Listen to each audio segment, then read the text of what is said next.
오늘 우리에게 주신 하나님의 말씀은 마태복음 23장 1절에서 12절입니다.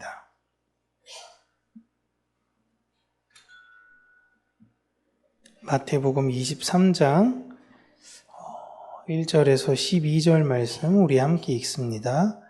이에 예수께서 무리와 제자들에게 말씀하여 이르시되 서기관들과 바리새인들이 모세의 자리에 앉았으니 그러므로 무엇이든지 그들이 말하는 바는 행하고 지키되 그들이 하는 행위는 본받지 말라. 그들은 말만 하고 행하지 아니하며 또 무거운 짐을 묶어 사람의 어깨에 지우되 자기는 이것을 한 손가락으로도 움직이려 하지 아니하며 그들의 모든 행위를 사람에게 보이고자 하나니 곧 그 경문띠를 넓게 하며 옷수를 길게 하고 잔치의 윗자리와 회당의 높은 자리와 시장에서 문안받는 것과 사람에게 랍비라 칭함을 받는 것을 좋아하느니라. 그러나 너희는 랍비라 칭함을 받지 말라. 너희 선생은 하나요 너희는 다 형제니라. 땅에 있는 자를 아버지라 하지 말라. 너희의 아버지는 한 분이시니 곧 하늘에 계신 이시니라. 또한 지도자라 칭함을 받지 말라. 너희의 지도자는 한 분이시니 곧 그리스도시니라. 너희 중에 큰 자는 너희를 섬기는 자가 되어야 하리라.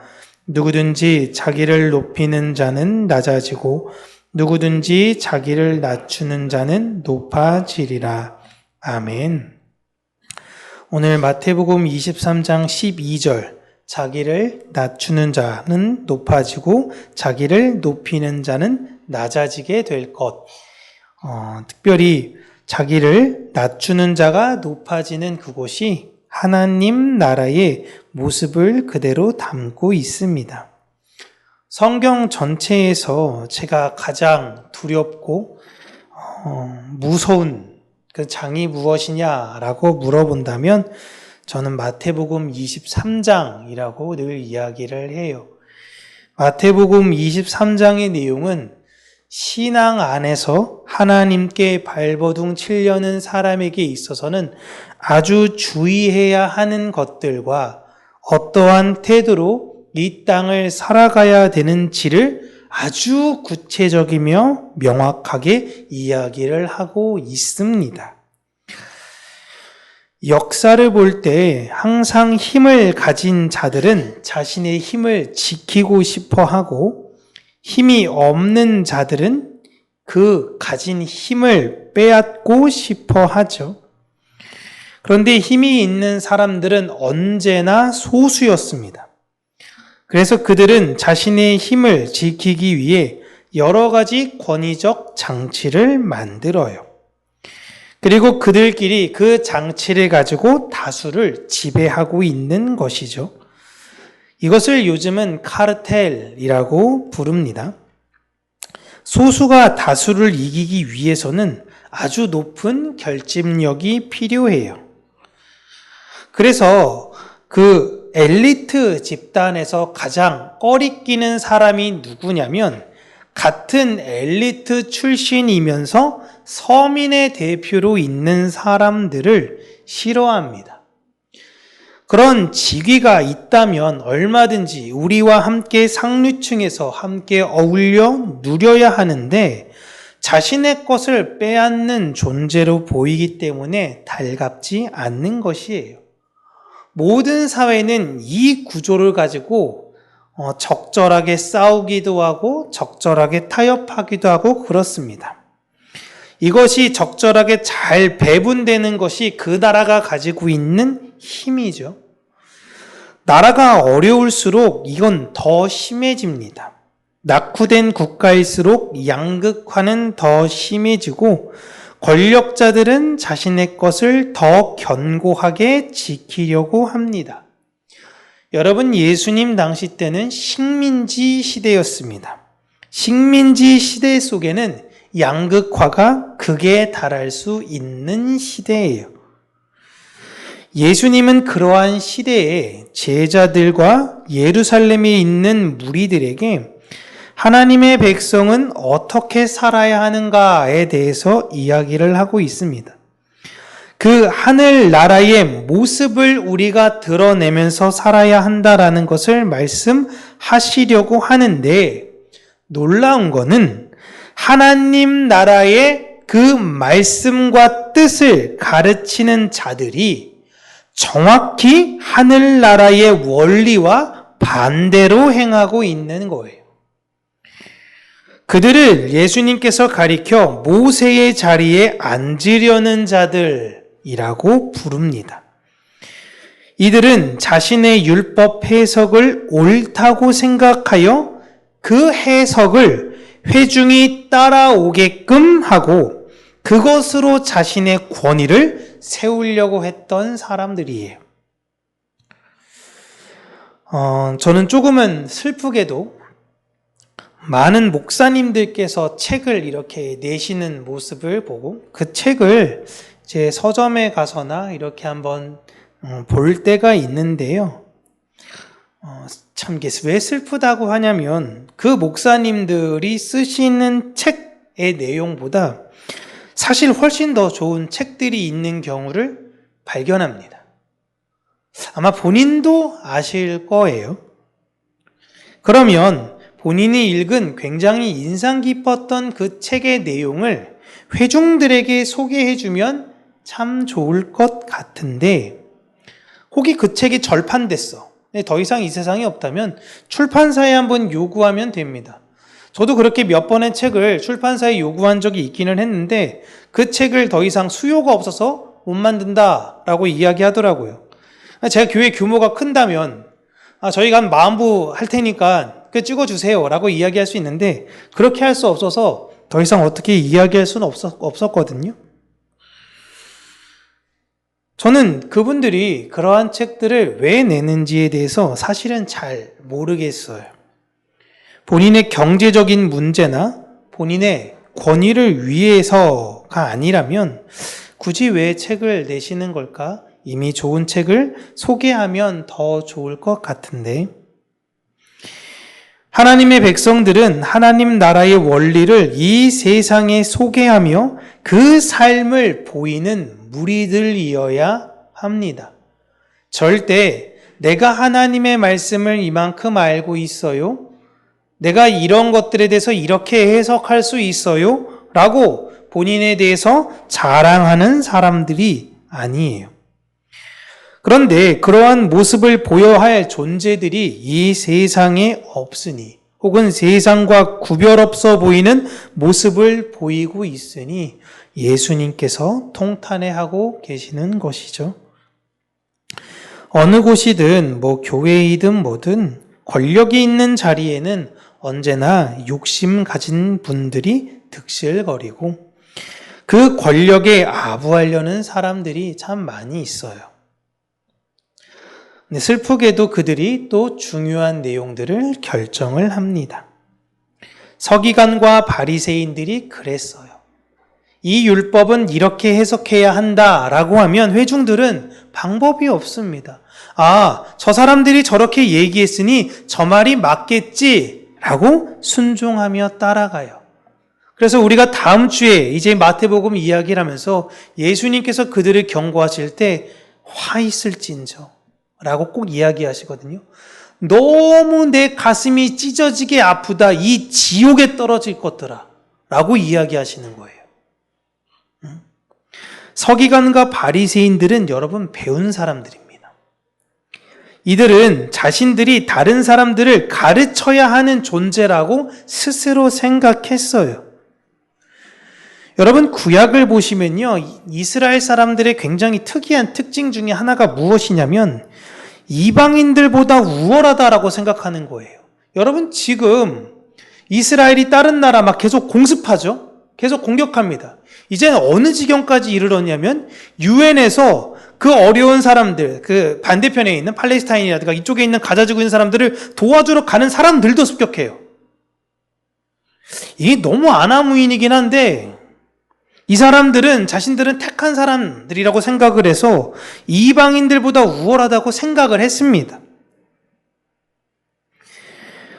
또 이스라엘 중 안으로 들어가면요, 제사장들은 다른 지파 사람들보다 본인들은 더 우월하다라고 생각을 했어요.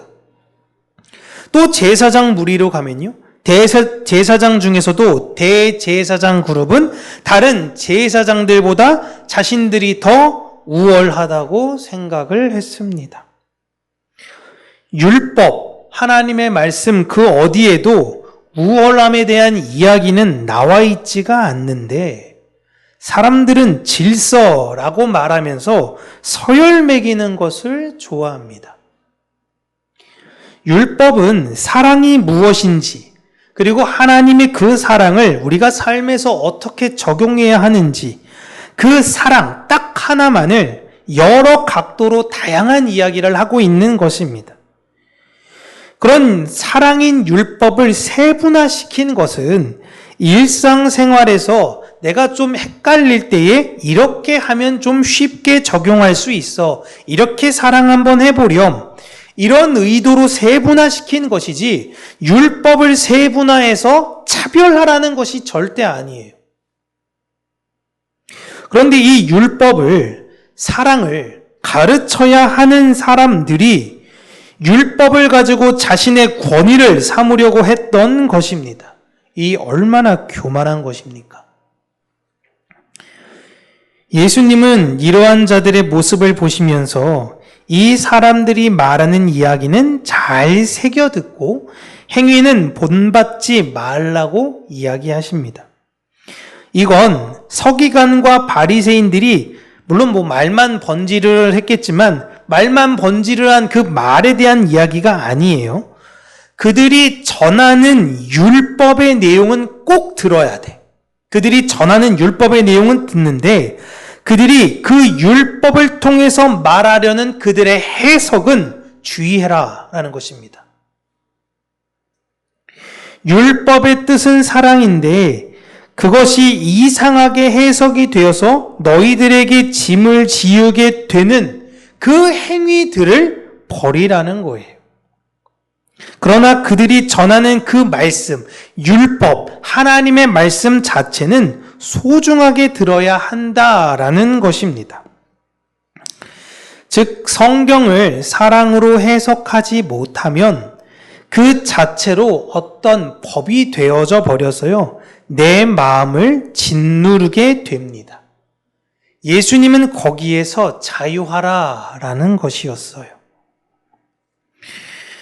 율법으로 마음의 자유를 주는 것이 아닌 고통만 주는 자들의 특징을 예수님께서 말씀하시는데 저는 크게 4가지로 이들에 대해서 이야기를 하면 예수님 말씀에 따라 이들은요, 사람들에겐 율법의 지엄함, 그 무게에 대해서는 이야기합니다. 그러니까 이 사람들이 말하는 내용을 듣고는요, 와, 삶에 대해서 이렇게 지켜야 되는구나. 너무너무 까다롭고 너무너무 많고 엄격하구나. 라고 생각을 합니다. 그러면 정작 그렇게 말한 그들이 재판을 해야 되고 판단을 내리는 그들이 더 그 법에 대해서 엄격하게 지켜야 되는데 자신들에게는 한없이 가볍게 적용해요. 그리고 이들은요, 율법을 타인이 있을 때만 지킵니다. 그것도 심지어 지키는 척 하는 거예요. 그리고 어떤 모임에서든지 내가 가려고 하는 모임에서는 나는 높은 자리 시켜줘야 된다라는 것입니다. 그리고 이들은 윗사람으로서 흔히 말해서 권위자로서 대접받기를 바라고 랍비라는 소리 듣는 것을 좋아합니다. 여기서 랍비라는 의미가 성경을 해석하는 사람이라는 뜻으로 권위자 중에 권위자라는 뜻이에요. 저 사람 진짜 권위자야. 이 소리 듣기를 원한다라는 거예요. 율법은 하나님의 마음을 담아낸 사랑이고 그건 누가 보든지 보지 않든지 하나님 나라 백성으로 그 사랑이 되어야 하는 것이 하나님 나라 백성들이에요. 그 사랑을 아는 사람들은 절대 다른 사람들을 지배하려고 하지 않고 감히 내가 그들을 가르친다라고 생각하지도 않습니다. 여기에서부터 주는 것이 하나님께서 목사를 향한 경고들인 거예요. 하나님의 백성들은 말씀을 가르치는 서열이 있는 것이 아니라 모든 사람들이 다 율법을 들어야 하는 존재들이고 그 율법은 오직 하나님만이 가르쳐 주시는 것입니다. 여러분, 제가 여기서 여러분들에게 말씀을 가르치는 게 아니에요. 말씀을 전하는 것입니다. 저도 하나님으로부터 율법을 배우는 대상이지 제가 그 율법을 이렇게 해석해서 여러분에게 이 해석대로 따라가야 됩니다 라고 제시하는 사람이 아니에요. 모든 율법은 사랑이에요. 모든 하나님의 말씀은 사랑이에요. 우리는 사랑하기 위해서 이 자리에 있는 것이고 사랑하지 못하는 내 자신의 연약함을 하나님께 드리고자 이 자리에 왔으며 내 사랑은 불완전하고 하나님의 사랑만이 온전하십니다라는 걸 다시 한번 깨닫기 위해 이 자리에 온 것입니다. 우리의 인생은 그 사랑을 알아가는 것이고 그 사랑을 나누어 가는 것이에요. 그리고 예수님은 땅에 있는 자를 아버지라고 하지 말라는 말씀을 하는데 그러면 아버지를 아버지라고 부르지 못하면 뭐라고 불러야 됩니까? 근데 사실 여기서 정확하게 이야기하면 친아버지를 지칭하려고 하는 그런 내용이 아니라 흔히들 교회 안에서 제가 선교단체에서 이런 분들을 많이 뵀는데 어떤 선교사님은 제 영적 아버지세요. 어떤 목사님은 제 영적 아버지세요. 막 이런 경우를 말하는 겁니다. 응?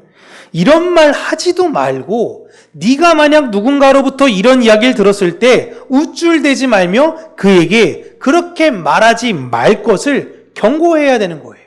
응? 그리고 그 누구도 이 땅에 우리의 스승이 될 수 없는 겁니다. 우리의 스승은 오직 하나님 한 분이에요. 영적 아버지는 하나님 한 분이십니다. 그리고 우리를 지도할 분은 오직 기름 부음을 받을 자밖에 없다는 것, 예수 그리스도밖에 없다라는 것, 그분만이 우리의 머리라는 걸 기억해야 된다라는 것입니다. 너희들 중에 큰 자라는 것은 없지만 이스라엘 사람들 중에 제사장이 높아요. 다른 지파는 낮아요. 이런 큰 자라는 것은 없지만 누군가 어떤 자리가 큰 자리에 있어 그 위치에 너희들이 있다면 그건 하나님께서 너희들을 통해 연약한 사람들을 섬기라고 세우신 것을 기억해야 된다는 겁니다. 다시 한번요. 큰 위치는 없어요. 그럼 직업도 세분화 시켜가지고 아주 뛰어난 직업, 아주 천한 직업 이런 걸 쭉 나눠가지고 이 직업에 올라갔으니 나는 고결한 사람이고 이 직업에 있으니 나는 천한 사람이고 그런 거 없습니다. 그러나 이 세상은 그렇게 나누어요. 그래서 내가 그 높은 위치에 올라가게 되었다고 한다면 나를 스스로 고결한 사람이라고 생각하지 말고 하나님께서 이 자리에 세우신 이유를 기억해 연약한 사람들을 더 섬겨야겠다. 내가 머리가 좋아서 더 높은 등수에 있다면 내 위치에 있어서 다른 사람들은 무시하고 깔보는 게 아니라 더 학업을 하기 어려워하는 친구들을 위해 내가 갖고 있는 이 은사를 나눠야 된다. 라는 걸 깨달으라는 것입니다. 여러분, 성경의 인물들이 이랬습니다. 모세가 그랬고요. 다윗이 그랬어요. 자신이 해야 할 일을 명확하게 알았습니다. 이처럼 우리도 내가 그 위치에서 내가 해야 할 일을 명확하게 알고 사랑해야 하는 거예요. 교회에서 직분은 섬기기 위해서 받는 것입니다. 성경을 많이 알기 때문에 주는 것도 오래 다녔다고 주는 것도 아니에요. 그래서 옛날에는요, 제가 어렸을 때는 교회에 가면은 가장 많은 호칭이 제가 아주 어린 시절에 교회에 가면요, 딱 서로 불렀을 때 직분도 부르긴 했지만 형제님, 자매님 이런 이야기 진짜 많이 들었어요. 누구누구 형제님, 누구누구 자매님. 왜 형제, 자매라고 부르는 거죠? 평등하기 때문인 거예요. 우리의 아버지는 한 분이신 하나님 아버지. 우리는 그 안에 똑같은 형제와 자매라는 의미입니다. 분명히 지금의 시대는 더 많이 배운 시대가 되었어요. 그리고 더 많은 것을 가진 시대가 되었는데요. 사람들의 모습은 더 높은 곳에 올라가려고 아등대고 더 많은 것을 가지지 못해 불안함을 느끼는 시대가 되었습니다. 예전보다 훨씬 더 시대가 평등해졌느냐라고 물어볼 때 그렇지 않다라고 이야기를 해요. 가진 자도 불안하고 가지지 못한 자도 불안한 모습을 보이는 게 오늘날 이 시대의 모습들입니다. 어떻게 하면 내 힘을 빼앗기지 않을까? 어떻게 하면 저 사람이 갖고 있는 힘을 내가 빼앗을 수 있을까? 이 세상은 이 세상의 평안을 가져다 줄 하나님의 아들들을 기다리고 있습니다. 내 이 불안한 마음을 누가 좀 잠재워 줬으면 좋겠다. 누가 이 마음을 줄까? 이 세상은 진짜 샬롬을 가져다 줄 존재인 하나님의 아들들을 기다리고 있어요. 자신의 능력으로 자신의 유익만을 삼는 것이 아니라 다른 이들을 기꺼이 섬기는 자들. 하나님이 여러분을 그런 존재로 부르셨습니다. 우리는 이 세상에서 하나님을 이용해 내 권위를 더 세우는 것도 아니고요. 더 많은 부를 축적하기 위해서 믿는 것도 아닙니다. 우리는 하나님이 사랑이심을 믿고 그 하나님의 사랑을 결핍뿐인 이 시대에 전하는 사명을 받은 사람들이에요.